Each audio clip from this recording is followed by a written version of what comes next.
to be voted on now, it would be a close vote, but it would be a yay vote for getting involved in Syria. You say that would be a mistake. Why? Oh, obviously, because we don't have any business there. It's just going to cause more trouble. But you also cited, you know, the polling is pretty good. The American people don't want to go into this war. And the people in Britain didn't want to go in, and they had a positive vote for peace.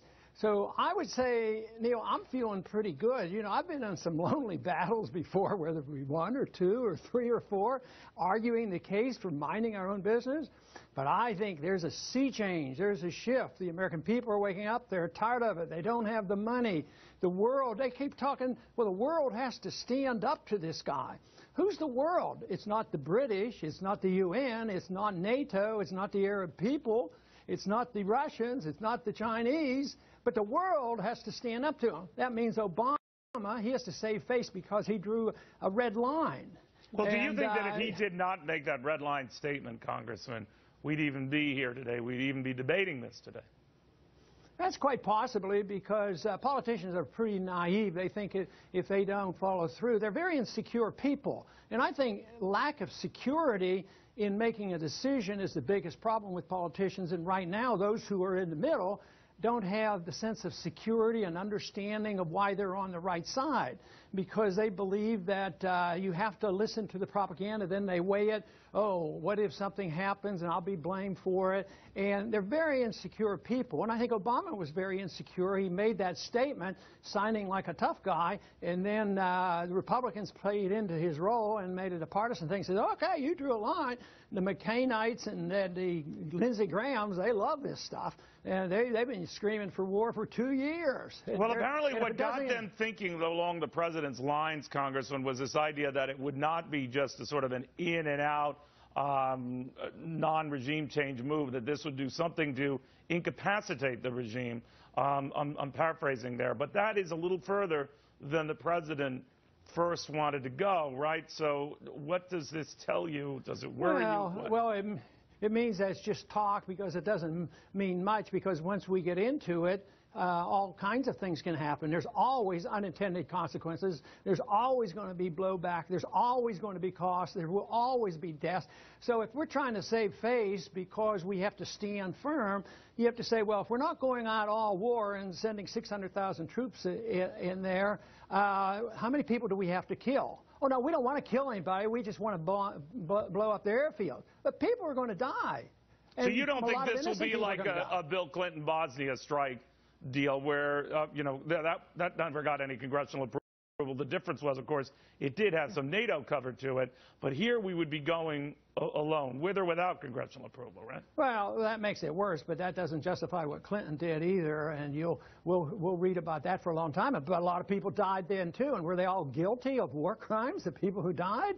Why do we have to always solve these arguments within a country, civil strife, civil wars, with our military? That's the only thing we have to offer, is our military and our goodness, our greatness, that we know what's best for everybody, and we can speak for the whole world. It's getting old. The people don't like it. We can't afford it. It's going to cost billions of dollars. Well, what do you think changed, Congressman? I mean, last week at this time, the president seemed pretty strong about going on his own. And then maybe it was the British vote in Parliament, I don't know what, but then he kind of pulled back and dumped this in Congress's lap, which maybe constitutionally, obviously, is the thing to do, but something must have happened. Something changed. Well, what was it? Well, I think the vote was a big thing. I think the polls in this country showed it. I think he has difficulty making decisions, and he backed down, and he really threw it back at the Republicans. The Republicans were, yes, we have to have a say. We have to say on this, right. And you know, and they're going to get their say. And unfortunately, I think there'll be some type of authority given, and it won't matter. He doesn't say he needs it, and if they give a little bit or a lot, they will abuse it. Just think of what's been going on for 12 years under the global war of terrorism. We've killed thousands with our drones. And here we are joining up with a group of thugs who kill Christians. 1,000 Christians have killed over there with the rebels, and that's whose side we're going to go on. So the thing doesn't make we don't know for sure which rebels we'll be siding with, right? I mean, there is some well, that is a big problem. That's what makes my argument. Gotcha. And, you know, it's really easy to be a non-interventionist because we don't have to have this all-knowing wisdom to sort out three groups of rebels and exactly how noble or ignoble Assad is. Just stay out of their affairs. That's the best thing for America. Defend America. Defend our moral principles. Defend our taxpayers. Defend our military. There's good stories out now, which I heard about when I was running for presidency. The military doesn't want this either.